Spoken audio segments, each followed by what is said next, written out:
के तौर पर दे दिया गया है अफगान की तरफ से भारत को।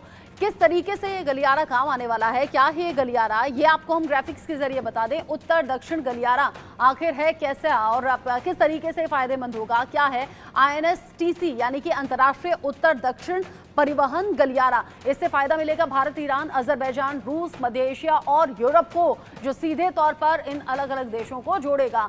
माल ढुलाई के लिए जहाज, रेल और सड़क मार्ग का ये नेटवर्क रखा गया है जो बड़ा फायदेमंद होगा। इसमें 7200 किलोमीटर लंबा मल्टी मोड नेटवर्क है INSTC, जिसका समर्थन कर दिया है तालिबान ने, अफगान ने। ऐसे में मुख्य रूप से भारत, ईरान, अजरबैजान और रूसी संघ को इससे फायदा मिलने वाला है, जिसका सीधे तौर पर भारत ने तो अपना रुख साफ किया ही, लेकिन तालिबान ने कर दिया समर्थन। साथ ही साथ जानकारी ऐसी भी कि कॉरिडोर का जो उद्देश्य रहेगा खास तौर पर वो मुंबई, मॉस्को, तेहरान, बाकू जैसे शहरों के बीच में संपर्क को और ज्यादा बढ़ाना होगा, मजबूत करना होगा। इन सब के बीच में ही बंदर अब्बास, अस्त्राखान, बंदर अंजलि जैसे मुख्य जो प्रमुख शहर हैं, इनके बीच में भी व्यापार संपर्क को बढ़ाया जाएगा इसी रास्ते, इसी कॉरिडोर के जरिए। साथ ही 2014 में 2 मार्गों का ड्राई रन भी किया गया था, उसके बाद काम को आगे बढ़ाया गया।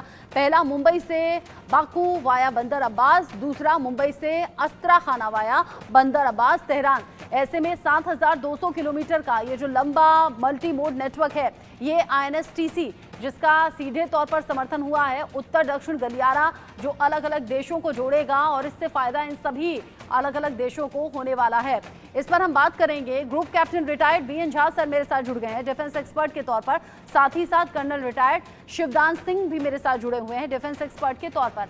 आप दोनों का ही बहुत स्वागत। VN झा सर, कंगालिस्तान है पाकिस्तान और अब जो बर्बादी का काउंटडाउन है वो भी खुद ही से लिख रहा है। जिस तरीके से तालिबान ने भारत का समर्थन किया है उसको लेकर पाकिस्तान अभी क्या महसूस कर रहा होगा?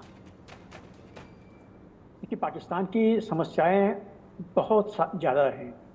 आर्थिक जो स्थिति से गुजर रहा है उसको तो छोड़ दीजिए, CPEC से चाइना को जितना रिटर्न मिलने वाला था उस इन्वेस्टमेंट से वो नहीं मिल रहा है, तो इसीलिए आज के दिन में चाइना काफ़ी अपसेट है। और इतना ही नहीं, उस रोड को पूरा करने के लिए जो हमले हो रहे हैं चाइनीज़ कंस्ट्रक्शन वर्कर पर, जो जिहादिस्ट हैं वो हमले कर रहे हैं, इससे जो सब कुछ जो है वो डमाडोल है।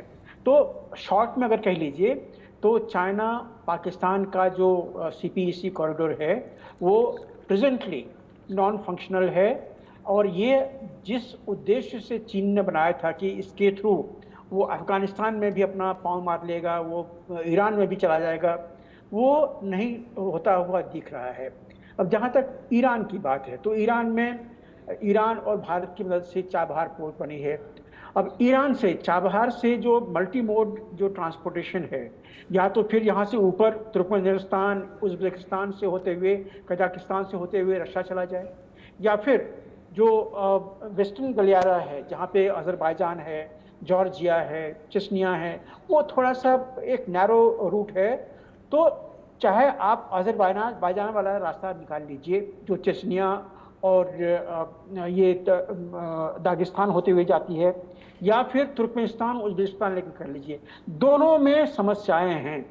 क्योंकि ये जितने भी इस्लामिक कंट्रीज हैं, इस्लामिक स्टेट्स हैं, यहाँ पे अनप्रेडिक्टेबिलिटी, टेरर लिंक्ड जो है वो होता रहेगा।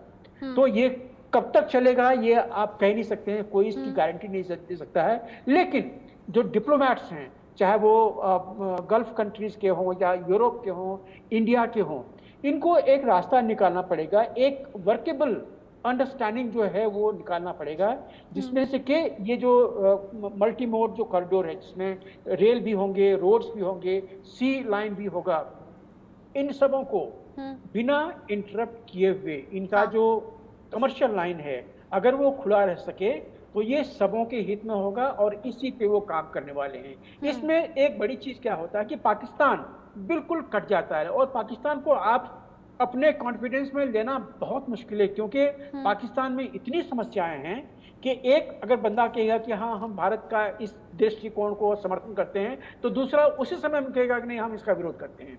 तो पाकिस्तान को छोड़ दीजिए, बाकी ये जो कॉरिडोर है ईरान, तुर्कमेनिस्तान, उज़्बेकिस्तान, कजाकिस्तान और रशिया, या फिर ईरान, अजरबैजान, जॉर्जिया के आसपास में होते हुए दागिस्तान से होते हुए, दागिस्तान भी तो पार्ट जो है वो रशिया का ही है, वहां से होते हुए चली जाए तो इसमें क्या होता है कि आप ब्लैक सी को भी टच कर लेते हैं और इससे आप यूक्रेन होते हुए और बहुत सारी जगह जो होते हैं उसको आप लांघ सकते हैं। आपका जो एंट्री है डायरेक्टली यूरोप में हो जाता है और फिर यूरोप के जो जितने 29-30 नेशंस हैं इन सबों से आपका जो एक ऑल्टरनेटिव लाइन है, ऑल्टरनेटिव क्रेडिबल लाइन, क्योंकि ये देखिए जो जो अभी जो गल्फ ऑफ एडन से जाते हैं वो लोग, हाँ। इसमें कितनी समस्याएं हैं। इसमें हुती आजकल के दिन में वहां पे सागर में वो अटैक कर रहा है जहाँ पे लेकिन जिस तरीके से ये गलियारा या फिर इसका इनिशिएटिव लिया गया और जैसे अफगानिस्तान ने सपोर्ट कर दिया है, शिवदान सर, सीधे तौर पर पाकिस्तान जिसके हाथ तो कुछ आता नहीं, कटोरा लेकर यहाँ वहाँ घूमता जरूर है। अब इस कॉरिडोर से जहाँ अलग अलग देशों को, अलग अलग शहरों को जोड़ने की और फिर उनमें फायदे की बात हो रही है, पाकिस्तान के लिए तो ऐसे समझिए कि सामने आए थाली लेकिन मुंह न लगी। देखिए, पाकिस्तान का जैसे झा साहब ने डिस्क्राइब किया है, पाकिस्तान में शुरू से ही सबसे कसम खाई है पाकिस्तान ने कि हमेशा भारत का अपोजिशन करेंगे, क्योंकि वो इस क्षेत्र में भारत को एक बड़ा देश के रूप में देख रहा है पाकिस्तान, और उसे उस अच्छी तरह पता है कि भारत इंडस्ट्रियल रूप से भी डेवलप हुआ है, इकोनॉमिकल रूप से भी डेवलप हुआ है और मिलिट्रीली भी डेवलप हुआ है। तो पाकिस्तान को ये पसंद नहीं आ रहा है और इस वक्त पाकिस्तान, इंडिया, भारतवर्ष अपना और जो ट्रेड है उसको एक्सपेंड कर रहा है। इसके लिए उसने चाबहार जो बंदरगाह है ईरान का, उसके लिए उसको चलाने के लिए कॉन्ट्रैक्ट लिया ईरान से, और उसके बाद इंडिया का पूरा कनेक्टिविटी यूरोपियन कंट्रीज से होगी, रशियन कंट्रीज से होगी। इस तरह से इंडिया और दिन पर दिन एक्सपेंड होगा, इंडिया का इकोनॉमिक स्ट्रक्चर बढ़ेगा। हाँ। तो ये पाकिस्तान को इसलिए पसंद नहीं आ रहा है कि उसकी आम जनता उससे सवाल कर रही है कि कहां हम हैं और कहां इंडिया है। ठीक आप कह रहे हैं, यही तो पाकिस्तान को हजम नहीं होता और इसीलिए पाकिस्तान और कुछ नहीं कर पाता तो सीमा पार से साजिशें जरूर करता है, भारत विरोधी। इन सब के बीच में एक बड़ी खबर है, भारत पाकिस्तान ने एक दूसरे को एक लिस्ट सौंपी है, लिस्ट जिसमें अपनी अपनी जेलों में बंद रक्षाकर्मी हैं, जिनकी लिस्ट पाकिस्तान और भारत के बीच में एक्सचेंज हुई है। 1965 से लेकर 1971 के युद्धों में लापता हुए जितने भी रक्षाकर्मी हैं ये उनकी लिस्ट है। साथ ही साथ असैन्य कैदियों और मछुआरों की लिस्ट भी इसमें शामिल है। ये जो लिस्ट है दोनों देशों के बीच में एक्सचेंज हुई है और साथ ही साथ इनमें उस 1965 से लेकर 1971 के बीच में युद्ध में जो कैदी रहे ये या फिर जो ऐसे योद्धा रहे जो कि लापता हुए, उन रक्षा कर्मियों की लिस्ट है जो कि लापता रहे, जिनको लेकर जानकारी कुछ रही नहीं। असैन्य कैदियों और मछुआरों की लिस्ट भी इसमें शामिल है।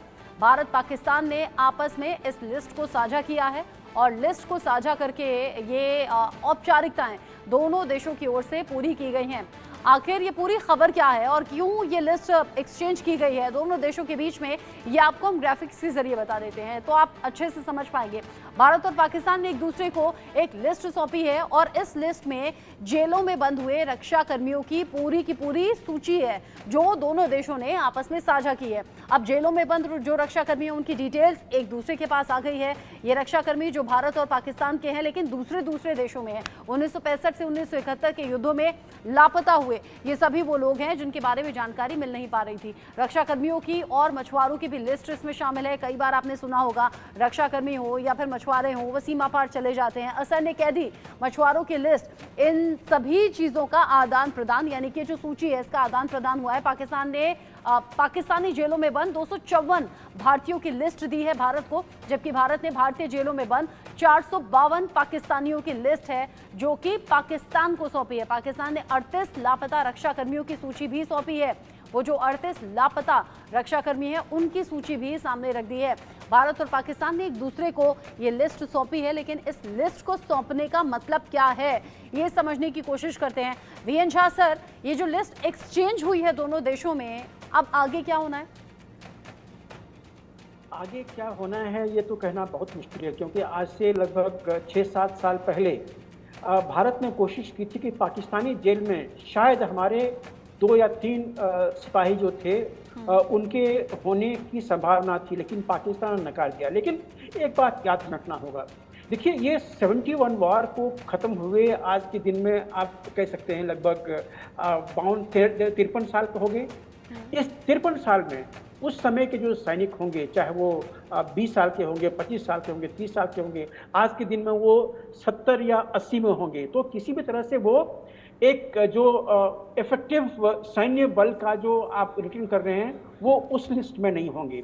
तो ऐसे बूढ़े लोगों को जो कि वृद्ध हो चुके हैं, जिन्होंने अपनी जवानी पूरी की पूरी 50 साल अगर चाहे भारत की जेल में या पाकिस्तान की जेल में ख़त्म कर दी, और आज के दिन में अगर पाकिस्तान सरकार और भारत सरकार इनिशिएटिव लेके इनको छोड़ रही है तो इसमें कोई हर्ज नहीं है। अगर भारत के जेल में कहीं पे भी कोई भी पाकिस्तानी अगर 71 वॉर का है तो उनको छोड़ना मतलब ये तो ह्यूमन राइट्स का ये रिस्पॉन्सिबिलिटी है, ये बेसिक है, और वही चीज़ पाकिस्तान को भी करना चाहिए। हाँ, जहाँ तक आपने दूसरे चीज़ का जिक्र किया हुआ है, जैसे मछुआरों का लिस्ट है, तो देखिए मछुआरे जो हैं ये कभी कभार भटक जाते हैं समुद्र में, इनके पास में वो सैटेलाइट कम्युनिकेशन सिस्टम नहीं होती है कि आप सीमा जो है पार कर रहे हैं। अगर गलती से वो चले गए हैं तो उनको छोड़ना दोनों के हित में है, क्योंकि हमारे भी जल में जो पाकिस्तानी मछुआरे हैं, अब वो मछुआरे हैं या ISI के लोग हैं या क्या हैं, वो अगर सिक्योरिटी सिस्टम अगर उसको खंगाल के देख ले कि हाँ ये इनोसेंट मछुआरा है, तो उसको छोड़ने में कोई हर्ज नहीं है। और यहीं पे आती है बात डिप्लोमेसी की, एक्सचेंज की, कि आप हमारे कितने मछुआरे छोड़ रहे हैं, कम से कम जितना हम छोड़ रहे हैं उतना आप भी छोड़िए और तभी हम इनको रिलीज करेंगे। तो ये गिव एंड टेक जो है वो ये होता रहेगा, ये वेलकम चीजें हैं। ये पाकिस्तान के साथ भी है, श्रीलंका के साथ में भी है, और जहां जहां भी इंटरनेशनल मैरीटाइम बॉर्डर्स जहां मिलती हैं, यहाँ ये पॉसिबिलिटी हमेशा होती है। ठीक है, आप रहिएगा मेरे साथ में, और साथ ही साथ शिवदान सर भी हैं। भारत और पाकिस्तान ने एक दूसरे को जो जेलों में बंद असैन्य कैदी हैं और मछुआरे हैं उनकी लिस्ट साझा कर दी है, जिसको लेकर वीएन झा सर अभी जानकारी दे रहे थे। ऐसे में भारत पाकिस्तान की जेलों में बंद लोगों को क्या जल्द ही रिहाई मिल सकती है? क्या ये वही इंडिकेशंस हैं? रिपोर्ट देखिए और समझिए।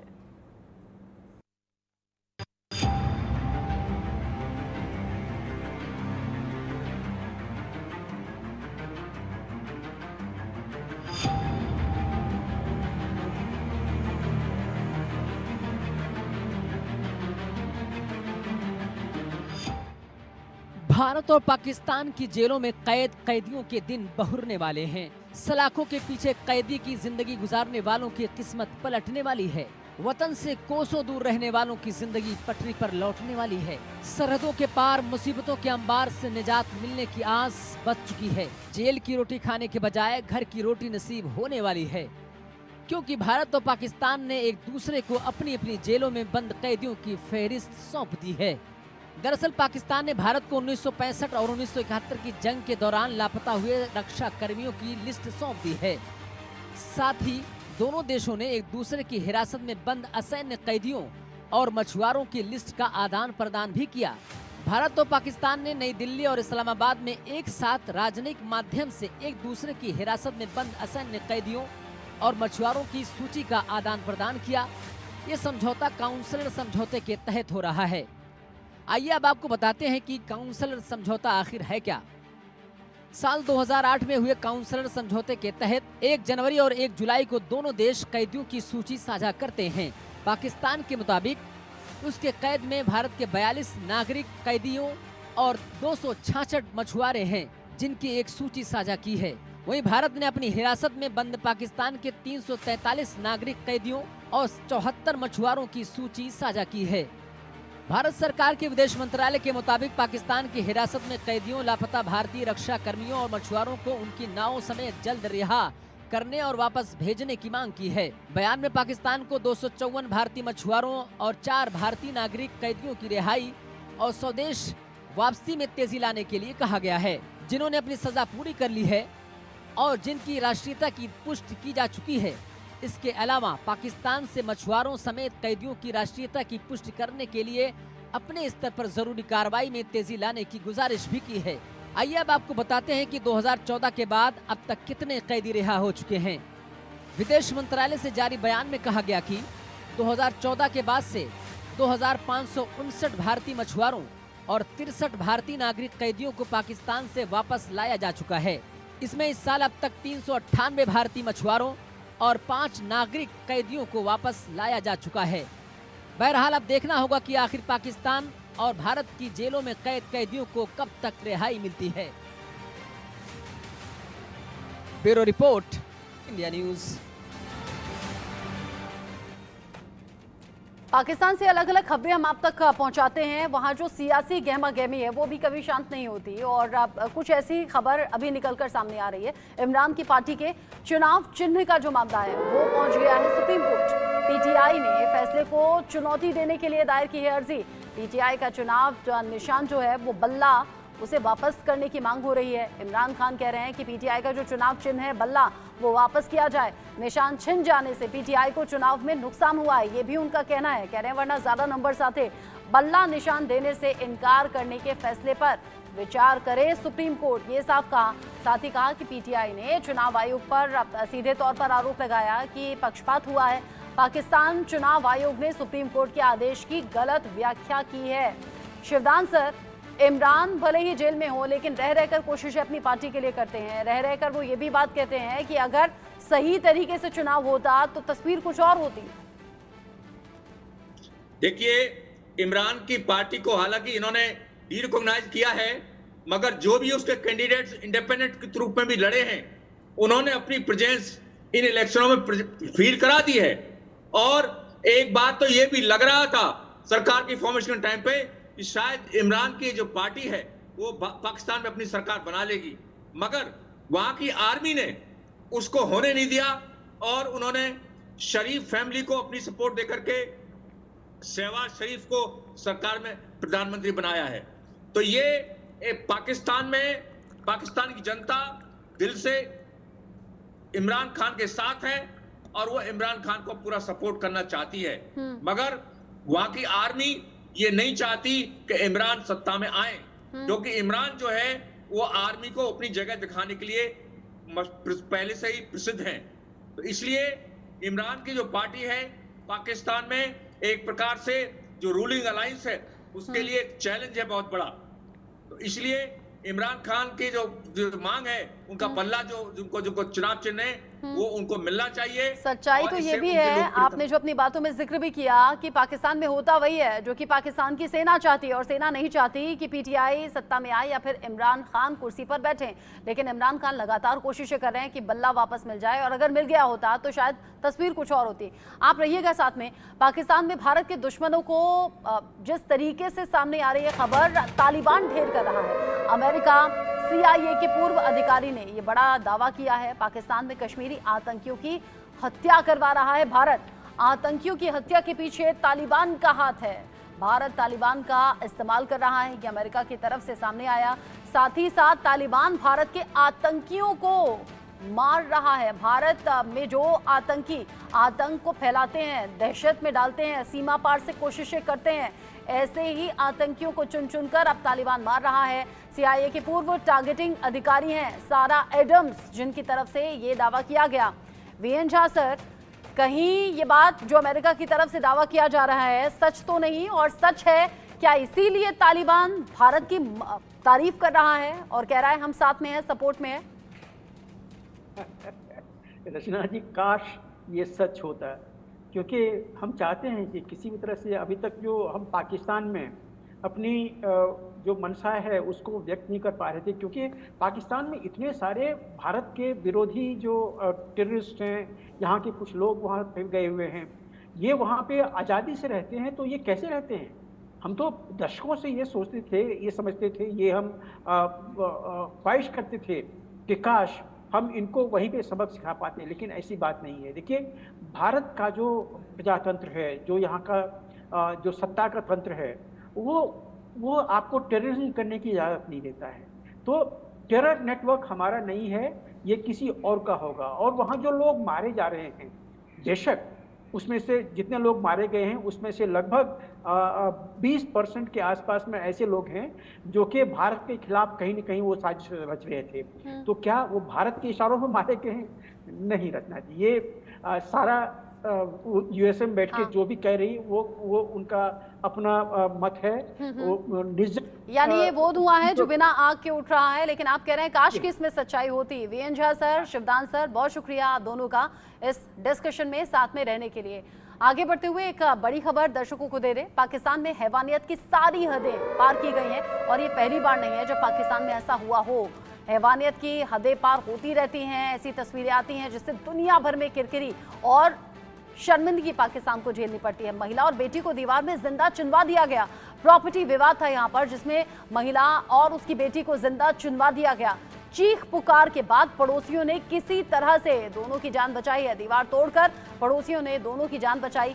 महिला के पति की 20 साल पहले ही मौत हो चुकी है। ऐसे में पीड़ित महिला ने देवर पर गंभीर आरोप लगा दिए। देवर लगातार पीड़ित महिला का उत्पीड़न कर रहा है और प्रॉपर्टी के विवाद में ही महिला और उसकी बेटी को दीवार में जिंदा चुनवा दिया गया। ये खबर फिल्मी आपको जरूर लगेगी सुनने में, लेकिन ये सच है। पाकिस्तान में ऐसा हुआ, जैसे तैसे वहां पड़ोसियों ने इस महिला और उसकी बेटी की जान बचाई दीवार तोड़कर।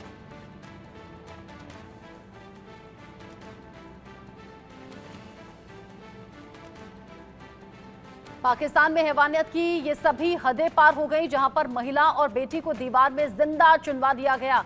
यही सब वो बातें हैं जो पाकिस्तान को गर्त में ले जा रही हैं और पाकिस्तान में ये जो खबरें हैं जो उसे नीचे की तरफ ढकेल रही हैं वो कम नहीं होती। चाहे वो अल्पसंख्यकों पर अत्याचार हो, महिला और उसकी बेटी को दीवार में चुनवाना हो, कानून व्यवस्था लचर हो या फिर भूखमरी हो, कंगाल हो चुका है पाकिस्तान। एक छोटा सा ब्रेक यहाँ पर, लौटेंगे।